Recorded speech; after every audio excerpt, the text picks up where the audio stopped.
In the vast, ancient landscapes of the Middle East, where time and history blend with the whispers of ancient civilizations, there are secrets that have remained hidden for millennia.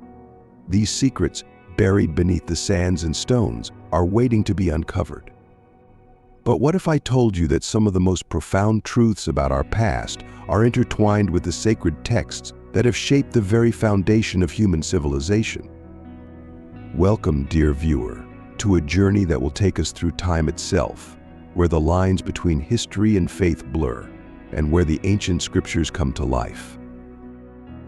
In this documentary, we will venture into the depths of the earth, uncovering the most significant archaeological discoveries that have not only illuminated the pages of the Bible, but have also transformed it from a sacred text into a living testimony of historical events.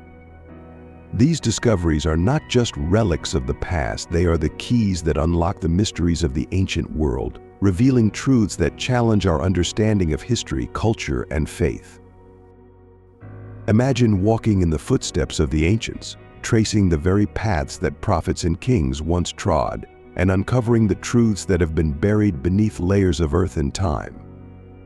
This is not just a documentary, it's an invitation to see the Bible in a new light, to witness history as it comes alive, and to explore how archaeology and faith coincide in ways that have never been revealed before. But before we embark on this thrilling journey, I urge you to support this channel by liking this video and subscribing. Don't forget to activate the notification bell so that you'll be the first to know every time we unearth new revelations. Now, let's delve into the extraordinary world of biblical archaeology and uncover the 9 most astonishing discoveries that have confirmed the veracity of the Bible. Our first discovery takes us to the heart of the Roman Empire, where a simple stone changed everything we thought we knew. The name Pontius Pilate resonates through history, forever linked with one of the most significant events in Christianity, the trial and crucifixion of Jesus of Nazareth. But for centuries, historians questioned whether Pilate was more than just a character in a religious narrative. That was until 1961, when a team of Italian archaeologists led by Antonio Frova made a groundbreaking discovery. In the ruins of an ancient Roman theater in Caesarea, Israel, they unearthed a piece of carved limestone bearing the name of Pontius Pilate, prefect of Judea. This stone, known as the Pilate Stone, is the only known artifact that directly links Pilate to the historical record, providing undeniable evidence that this figure was not just a biblical character but a real person who played a pivotal role in history. Next, we journey to the reign of King Hezekiah, one of Judah's most revered rulers. Hezekiah was a king who defied the odds, standing strong against the mighty Assyrian Empire. But what truly set him apart was his faith in God and his determination to protect his people. The Bible tells us of a remarkable engineering feat during his reign, the construction of a tunnel to secure Jerusalem's water supply as the city faced an imminent siege. This was not just a tale of survival, it was a testament to ingenuity and divine guidance. The tunnel, known today as Hezekiah's Tunnel, stretches over 500 meters beneath the city of David, and it is considered one of the great engineering marvels of the ancient world. Discovered in 1838 by the American archaeologist Edward Robinson, the tunnel still carries water from the Gihon spring to the pool of Siloam, where, centuries later, Jesus would perform one of his miracles. The discovery of Hezekiah's Tunnel, along with an ancient inscription detailing its construction, provides irrefutable evidence of the biblical account, showing us that the stories of the Bible are not just spiritual metaphors but historical events grounded in reality. As we unravel these and other discoveries, from the ancient tablets of Babylon to the ruins of Jericho, each finding will take us deeper into the mystery of the Bible. We will explore how these discoveries have confirmed the existence of figures like King David and Solomon, the fall of great cities like Nineveh and Sodom, and even the footsteps of the Israelites as they wandered the desert. Each artifact, each piece of stone or parchment, serves as a bridge between the past and the present, bringing us closer to understanding the truth of the Scriptures. But these discoveries also challenge us. They challenge our understanding of faith, history, and the world we live in. They force us to reconsider what we know and to confront the mysteries that still remain unsolved. What other secrets lie hidden beneath the sands? What other truths are waiting to be uncovered? The answers may change everything we thought we knew about the Bible and about ourselves. So, as we embark on this journey together, remember that the Bible is more than just a book. It is a living document, a record of human history, divinely inspired and historically verified. Let us continue to explore its depths, uncover its secrets, and reveal the truth that lies within its pages. This is more than a documentary, it's a quest for truth, a journey into the unknown, and an exploration of the very foundations of our faith. Prepare yourself, for what we uncover may change the way you see the Bible and the world forever. 3rd. Taylor's prism. In the year 1830, a man named Robert Taylor found a clay cylinder that measured approximately 15 inches. It was the so-called Taylor prism, which records the words of Sennacherib, who was the king of Assyria at that time.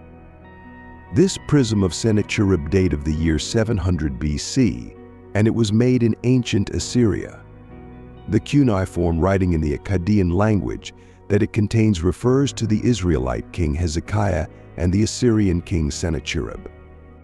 Both appear in the biblical record of the second book of Kings, chapters 18 and 19, and also in the second book of Chronicles, and in the book of the prophet Isaiah. Now, in the inscription, the Assyrian king relates how he traps King Hezekiah in Jerusalem, as if he were a bird in a cage. The prism-shaped piece was purchased from an antiques dealer in Baghdad in 1990 and is today in the Oriental Institute Museum at the University of Chicago. This is its complete content. As for Hezekiah the Jew, who did not submit to my yoke, I laid siege to 46 of his strong cities and innumerable villages in their vicinity and conquered them by battering rams and siege engines. I took from them 20150 people, young and old, male and female, as well as innumerable horses, mules, donkeys, camels, and large and small livestock, which I took from him and considered booty. Himself, Hezekiah, I shut up in Jerusalem, his royal residence, like a bird in a cage. The cities that I had taken by sack I detached from his country and gave them to Matinti, king of Ashdod, to Padi, king of Ekron, and to Silabel, king of Gaza. And so I diminished their territory. Hezekiah himself went by the terrible splendor of my majesty, and the Arabs and the mercenary troops that he had brought to reinforce Jerusalem, his royal city, abandoned him. Later he sent me to Nineveh, my stately city, in addition to 30 talents of gold, 800 talents of silver, precious stones, antimony, large blocks of red stone, beds inlaid with ivory, chairs inlaid with ivory, elephant hides, ebony wood, boxwood, and all kinds of valuable treasures, his daughters. Concubines, musicians, and musicians. To deliver the tribute and render obedience like a slave, he sent his personal messengers.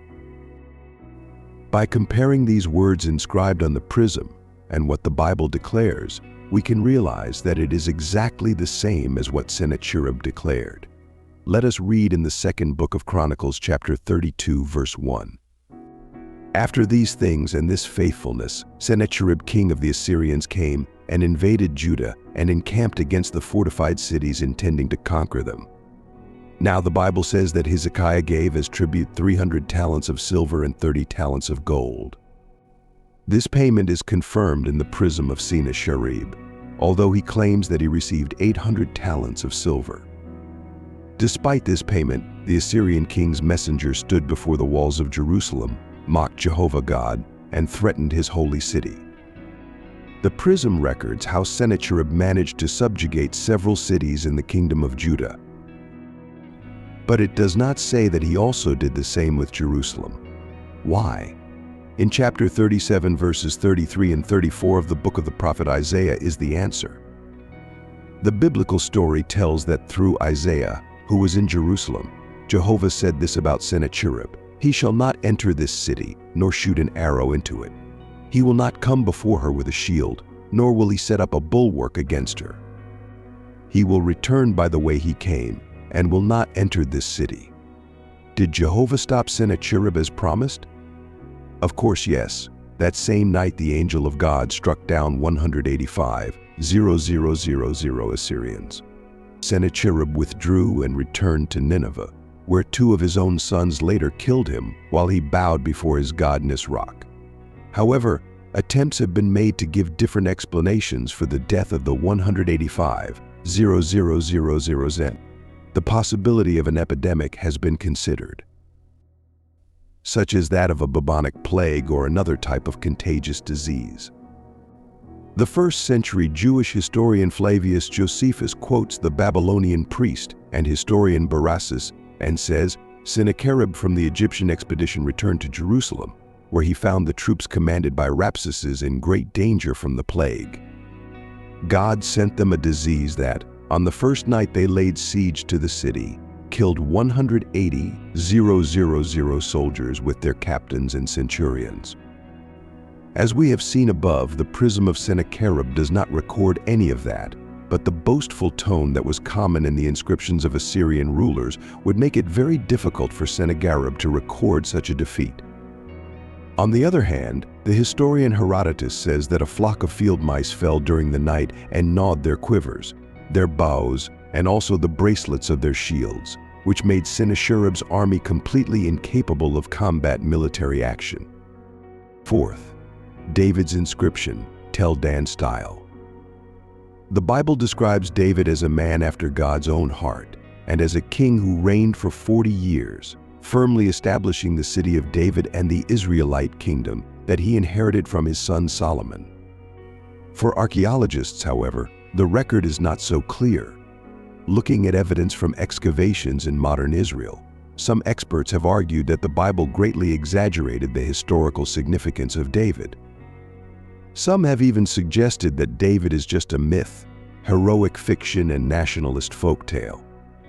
Obviously, in David we find a figure built substantially of romance, legend, and fine literary elaboration, wrote the British scholar Philip Davies. Danish scholar Niels Peter Lemche stated that, "It is quite likely that the stories about him are as historical as the legends about King Arthur. But after decades of debate, new discoveries are affirming David's historicity." This growing body of evidence, ranging from monumental inscriptions to remains of ancient buildings, strongly supports the biblical account.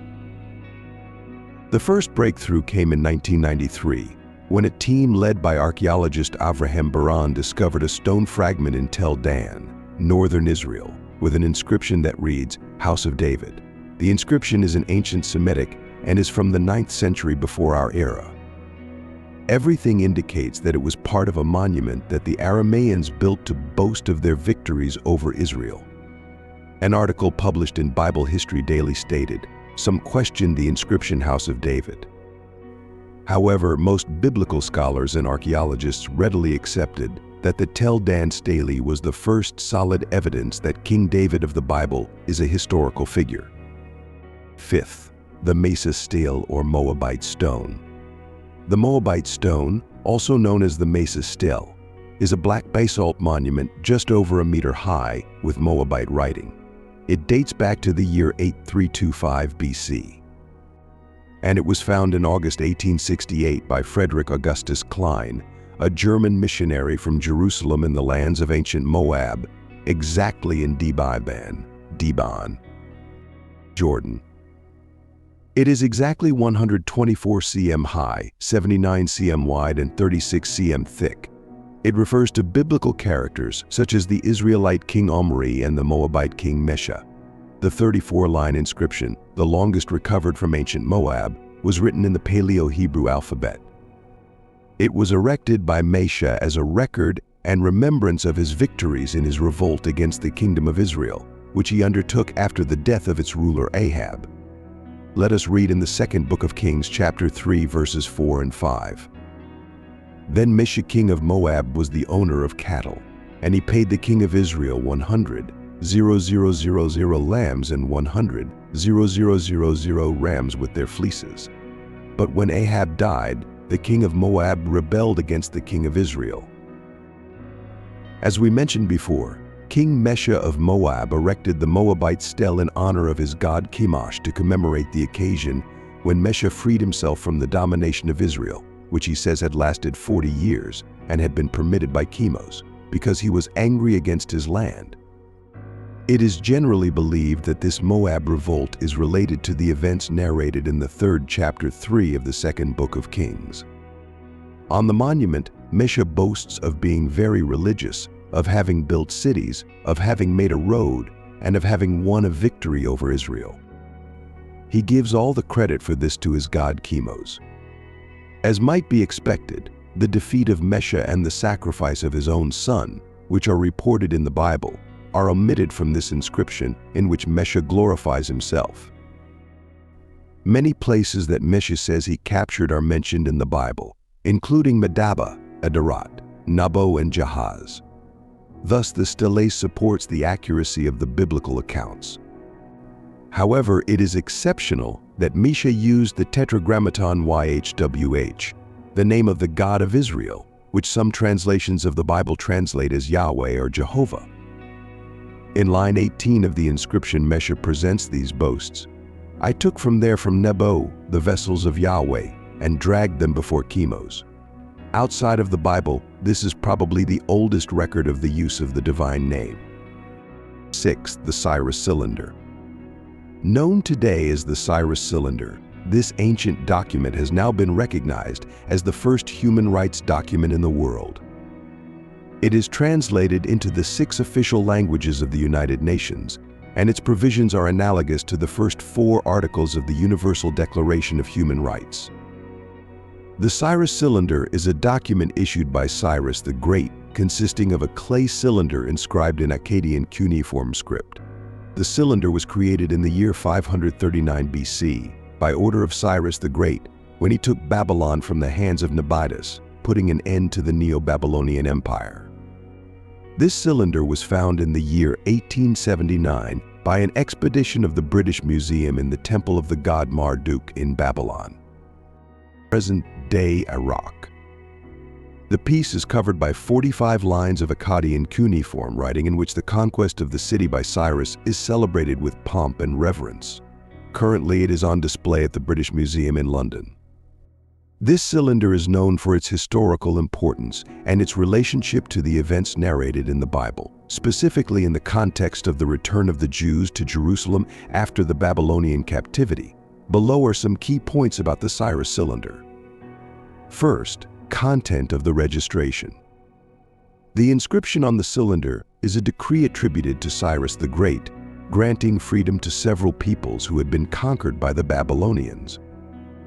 In particular, the liberation of the Jews, who had been taken into captivity in Babylon by Nebuchadnezzar, is mentioned. Second, liberation of the Jews. The Cylinder of Cyrus is considered an important archaeological testimony of the policies of Cyrus the Great and the policy of religious tolerance of the Persians. This cylinder records Cyrus' policy of allowing conquered peoples to return to their homelands and restore their places of worship. In the case of the Jews, this aligns with the biblical narrative. In the book of Ezra, chapter 1, verses 1 to 4, it is mentioned that Cyrus issued an edict allowing the Jews to return to Jerusalem and rebuild the temple. This edict resembles the policy reflected in the Cyrus Cylinder. For Jews, this document is especially significant because it supports the idea of a permitted return to Jerusalem and the restoration of their temple, pivotal events in their history. Let's see what it says in Ezra chapter 1, verses 1 to 4. In the first year of Cyrus, king of Persia, that the word of the Lord through the mouth of Jeremiah might be fulfilled. The Lord stirred up the spirit of Cyrus, king of Persia, and he proclaimed it by word of mouth and also in writing throughout his kingdom, saying, Thus says Cyrus, king of Persia, The Lord God of heaven has given me all the kingdoms of the earth, and has commanded me to build him a house in Jerusalem, which is in Judah. Whoever is among you of his people, let God be with him, and let him go up to Jerusalem, which is in Judah, and build the house of the Lord God of Israel. He is the God, which is in Jerusalem.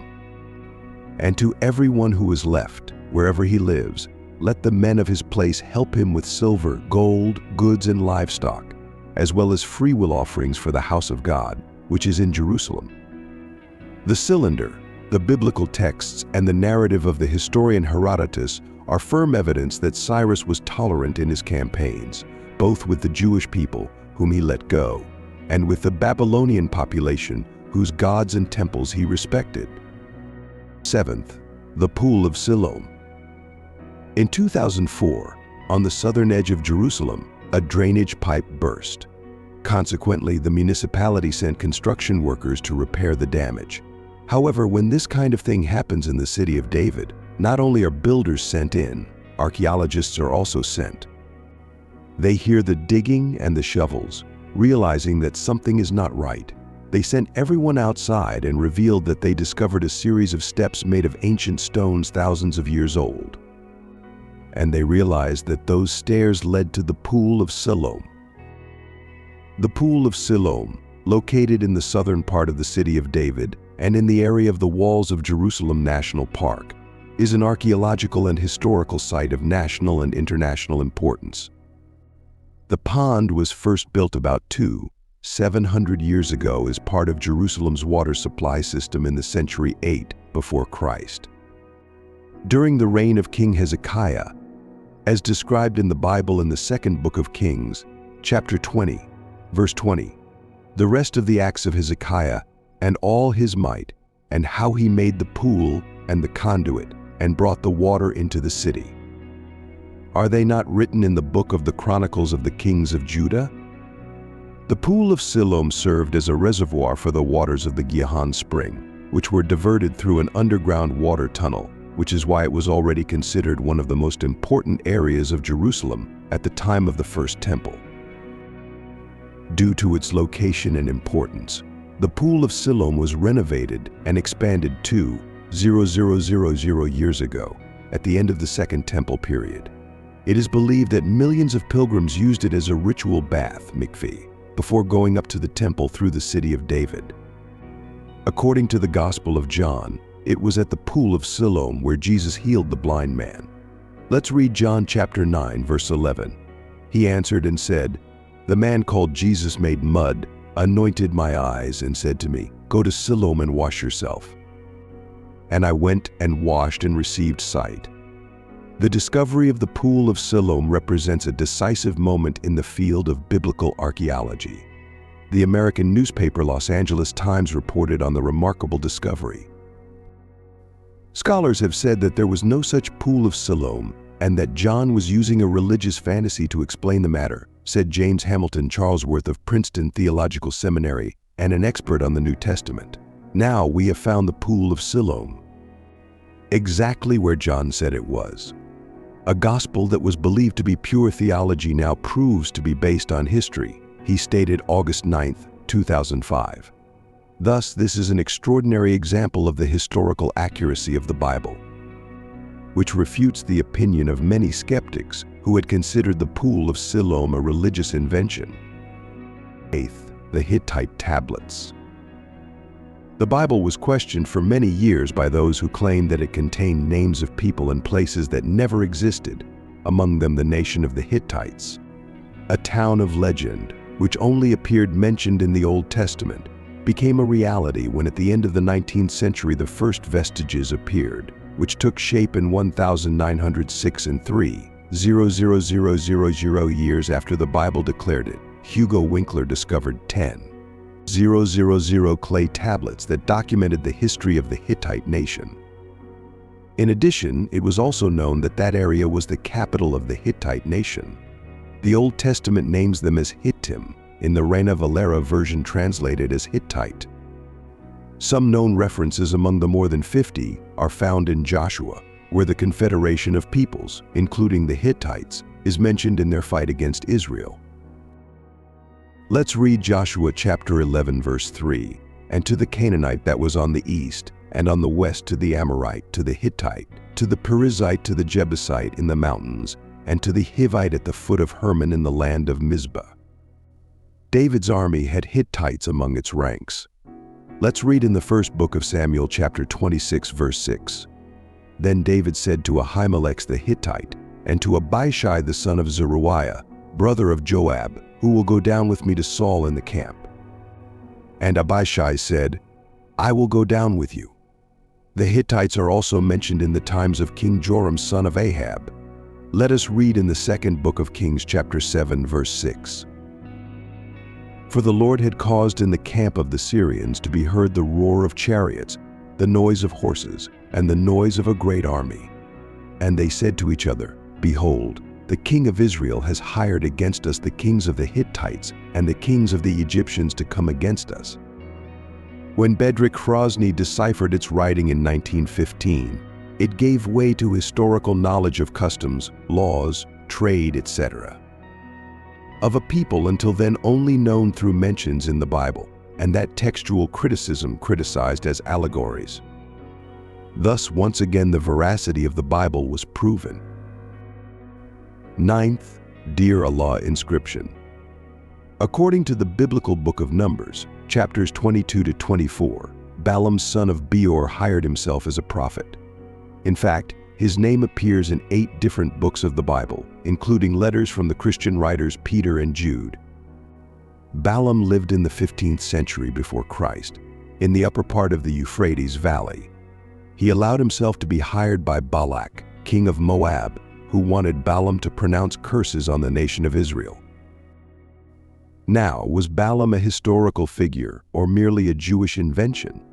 In 1966, when the Dutch archaeological expedition was excavating the site of Talder ala Jordan, inscriptions on pieces of plaster came to light.